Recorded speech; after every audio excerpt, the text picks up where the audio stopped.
Hey guys, welcome back to my channel. Actually, welcome back to myself because it's been a while. Thanks for sticking around.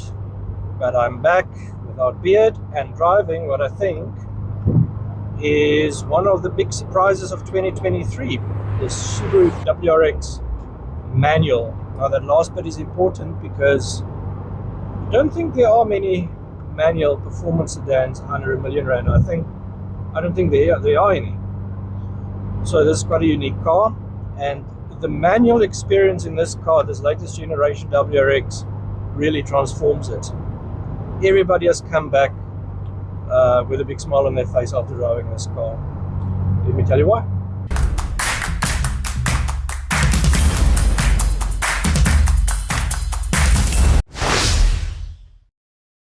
What would a new Subaru WRX be without some design controversy? Although there is a lot less negativity with this model compared to, say, when the Bug-Eye first came out. This time around, there are no complaints about the front end though. I like the piercing headlights and the broad flat scoop on the bonnet. Maybe the 18-inch wheels look a little bit small in the wheel arches. The major point of contention is the black plastic cladding around the wheel arches, which people either love or hate. At the rear, the tail lamps look almost too small, particularly in comparison with a massive slab of black plastic around the bottom of the car. And yes, this may be a WRX and not a STI, but maybe the wing could have been a little bit more prominent. Step inside and the WRX is worlds removed from the plasticky scoobies of the noughties. Premium materials and beautifully solid build quality are on display. The most prominent feature in the cabin is the large tablet-like touchscreen infotainment screen with its crisp, highly detailed graphics. Still, it's nice to see that proper real buttons and knobs are used for features that you interact with most often. To access stuff like the seat heaters through the menus take a bit longer, but it's not too much of a hassle. The WRX has built-in navigation and also offers Apple CarPlay and Android Auto. The sometimes intrusive active safety systems can be deactivated, or the volume of the notifications can be turned down. Interestingly, for such a modern car, there is no wireless charge pad, but you do get two USB ports at the front.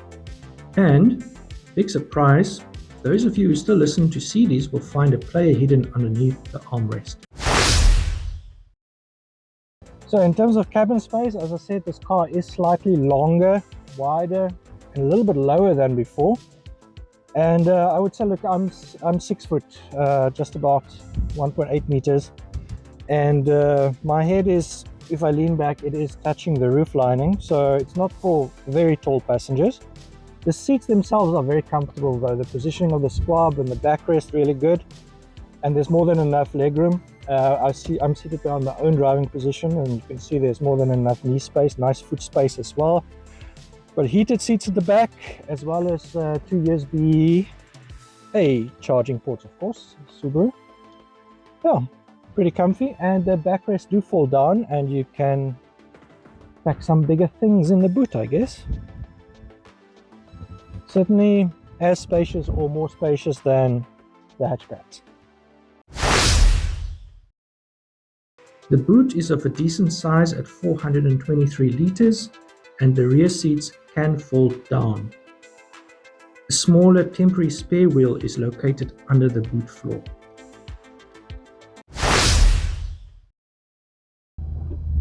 So as is usually the case when I test drive a Subaru, the heavens in Cape Town open up and it's pouring with rain.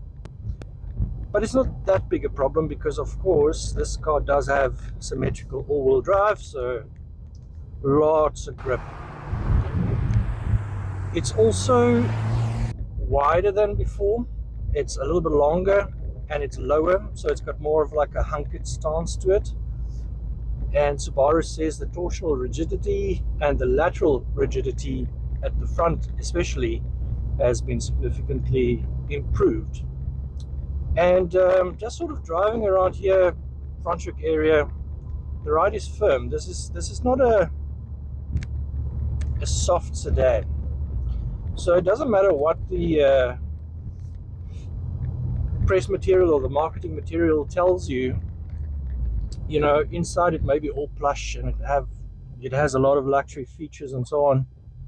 This is a sports sedan. It's got a very firm edge to it, which I actually quite like. You can feel it in the corners. This car likes to stay flat. It doesn't have a lot of body roll. It grips fantastically well. I hope you can hear me over this rainstorm. And it's a car that gives you a lot of confidence to push hard. The steering is quite light. I wouldn't say unnervingly light, but lighter than perhaps I would have liked. But it is very precise. When you move, and it's immediate as well. You move the steering wheel, the car moves. So very engaging from that point of view as well. Nice corner here in the wet, slippery, but yeah, feels rock solid. Man, it's so good to drive a Subaru like this again. And then there are other clues to this car's character. As I said, it's a manual transmission, 6-speed, but the gear knob feels and I think looks exactly like the gear knob of those WRXs, those bug eyes and blob eyes and hawk eyes and things of the early 2000s. Now, I tried to Google Subaru knobs this morning, which didn't go very well. A lot of aftermarket knobs, but I think it's exactly the same, and it gives you that same shift feeling. It's a very short throw, very mechanical feeling, but lovely to use, and such a throwback actually, because right next to it as well, handbrake, a proper manual handbrake. If you go for the CVT equipped WRX, you get a electronic park brake. This has a proper, easy to reach manual handbrake. So there's lots of little clues that this WRX is proper. So what's under the bonnet? There's a 2.4 liter flat 4, 202 kilowatts at 5,600 RPM. And that power figure may look a little bit meh, you know, compared with cars like the Toyota GR Corolla and Honda Civic Type R and so on. So it looks like it is underpowered on paper. Torque as well, 350 Newton meters, less than, for example, the Toyota GR Corolla. But what this car does is it has maximum torque available from 2,000 to over 5,000 RPM. So a much wider torque band than, for example, the Toyota. And that means that, you know, you don't have to get this car sort of up to engine speed to get the power from it. It's always there. And it is this magnificent wave of torque that you just can ride. It feels like endless. The other nice thing about this engine is it's really willing to rev. So you hit the 6,000 red line much faster than you would have thought. And actually that's one of the things that took me the longest to get used to. I would have liked an extra 500,000 RPM to play with. I think probably the engine can handle it. And it just, it feels like you're still riding the wave, and then poof, you're at the limit. But anyway, you get used to it.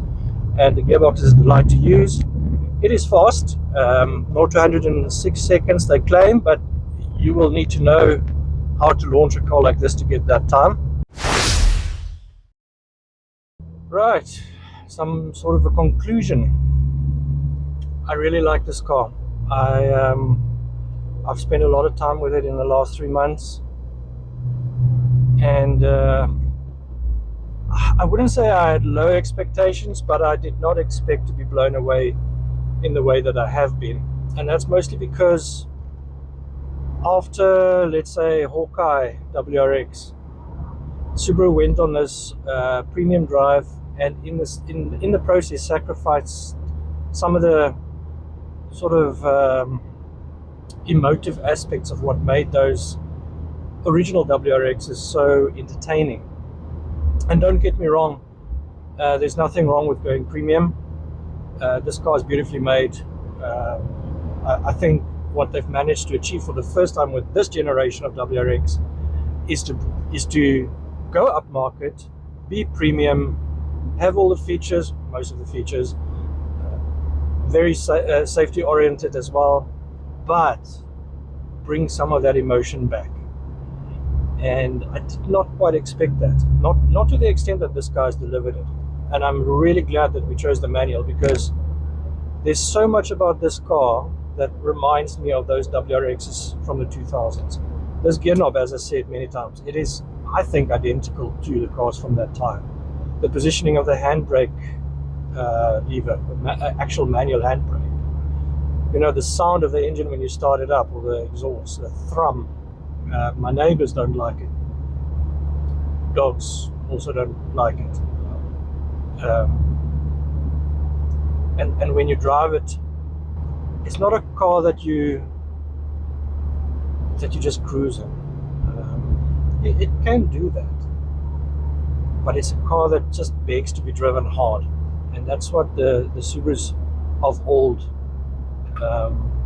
really made me fall in love with. So, 800,000 Rand, it's a lot of money. There's a lot of other cars on the market for around about that price. Not any manual sports sedans. There are a couple of hot hatches around, and obviously Corolla GR Yaris and all those kind of cars. Hyundai i30N are sort of roughly in the vicinity as well, and they're more powerful, and they're probably going to leave you for dead at a traffic light Grand Prix. But there's something appealing about this sedan. I think it's more practical. I think it's more luxurious inside. It's more feature rich, I think, for the most part. And it's really engaging. It's a very nice balance, and that is, I think, what I would use to sum this car up. Beautifully balanced in terms of performance, luxury, safety, entertainment, sound. I really think it's worth considering, and I really hope enough people buy it, because my feeling is at the moment that Subaru is not selling many of these, and that in future there might not be a WRX manual or WRX at all. Who knows? So this might very well be the last hurrah for a manual WRX, and if that is the case, and if Subaru knows that, and that is the reason why they've really concentrated when they developed this car, then bravo. It's a hell of a swan song, but I just hope I'm wrong. I hope there's more to come, and that they've got their groove back. Lovely car.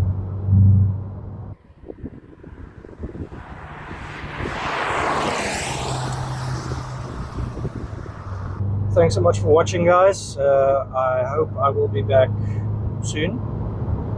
I have a sneaking suspicion my next review will be about the most affordable, naturally aspirated V8 that you can buy on the market, which I'm also spending some extended time in. And yeah, thanks for the support, as always. Cheers.